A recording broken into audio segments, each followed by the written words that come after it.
Hey everybody, happy Friday. I hope you all have power and everybody's doing okay after the storm yesterday. I sent out a remind to your parents to check on all of you, and I heard from several of you, but not everybody. So I hope you're doing good, and I hope you guys have electricity today too. So a lot of people are still out, so I hope you're able to view today's story. We're going to continue talking about bodies of water. We're going to read a story about a river today, and we're going to talk about whose river is it. There's lots of animals and plants that live near and in rivers, and they all need the river to survive. So let's read today's story and see what we can learn about rivers. The title is My River, written by Sherry Halcomb. Let's get started.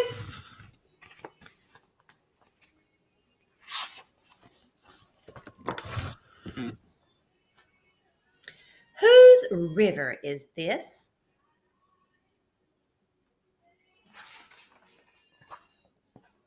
It's my river. And the turtle needs the river because he eats worms and snails and insects and plants that grow near rivers or in rivers. So if he doesn't have the river, he can't survive.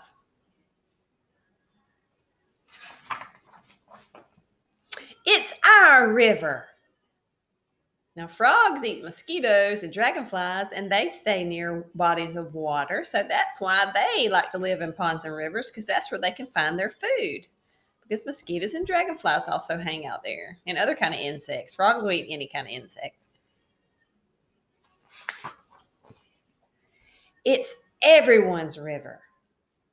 There's all kinds of fish in rivers, and fish eat crickets and worms and stuff like that are also in bodies of water. And of course, they have to live in bodies of water because they can't breathe outside of the water. So they have to stay in the water. So they definitely need the river to live.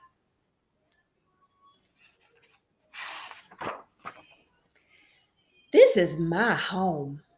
Now, this looks like an eel.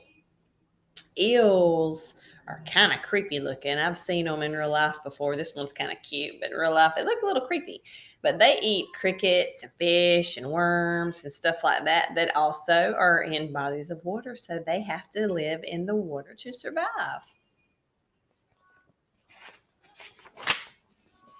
We live here too. Oh, these are salamanders. They're also creepy. I've seen those before too, and they'll kind of scare you. They eat pretty much anything. They'll eat flies, crickets, worms, anything they can get their hands on.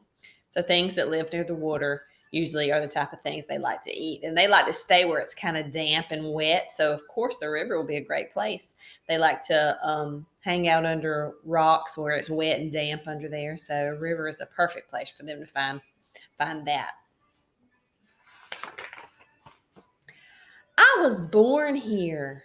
Oh, this is a dragonfly, and dragonflies lay their eggs on water. So, yes, that is where they're born. And dragonflies, I bet you didn't know this. This is a cool fun fact. They eat mosquitoes. So, we like dragonflies. We need them. So, they'll eat all the mosquitoes and keep the mosquito population down so we don't get bit so much. This is where we grow. Now, this is a cattail plant. This brown one right here is a cattail plant.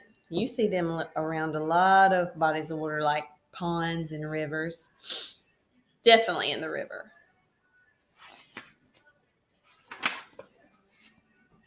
I need the river.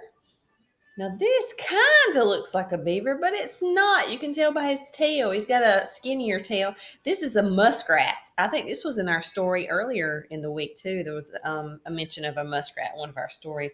They're smaller than beavers, and they have scales on their tail, like fish almost. They use their tail to help them swim. It flaps back and forth to help them swim.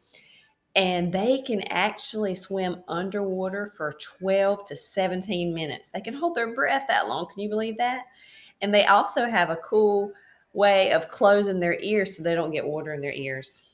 And they eat the cattail plants. They eat cattails, they eat other plants, insects, small fish, and they live near the river. They burrow down and make a hole. Remember, we are talking about groundhog, how he burrows and makes a burrow to live in. They burrow near the edge of the water, and that's where they live also.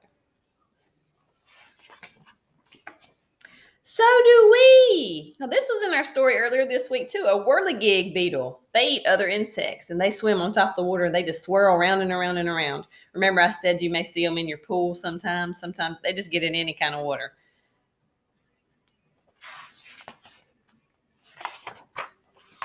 We all need the river. This is a duck. You know what this is. Ducks eat fish, fish eggs, and worms, and anything they can get their hands on. And crawfish. The river is mine. Crawfish eat dead animals. They'll eat plants and other vegetation too, just about anything, but they eat dead animals, which is kind of gross, but it's how they survive. And they need the river because they run along the edge of the river and find dead things, old dead fish and mussels and insects and pretty much anything like that they'll eat. So the river is a place to help them find food. So whose river is it? Is it the fish, the frog, the duck, the eel, the turtle, the salamander, the muskrat, the crawfish, the cattail, or the dragonfly? Whose river is it?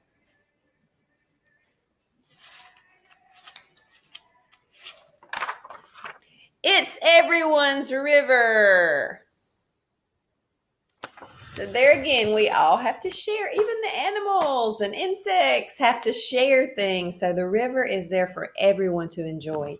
So that's the reason we need to take care of it, not throw trash and litter and stuff like that, because it gets in rivers and ponds and lakes and the ocean. It can cause lots of problems for the animals, and they can't survive if we throw junk out like that. So let's take care of our rivers and let's have a fabulous Friday. I love you guys, and I hope you have a great, great weekend.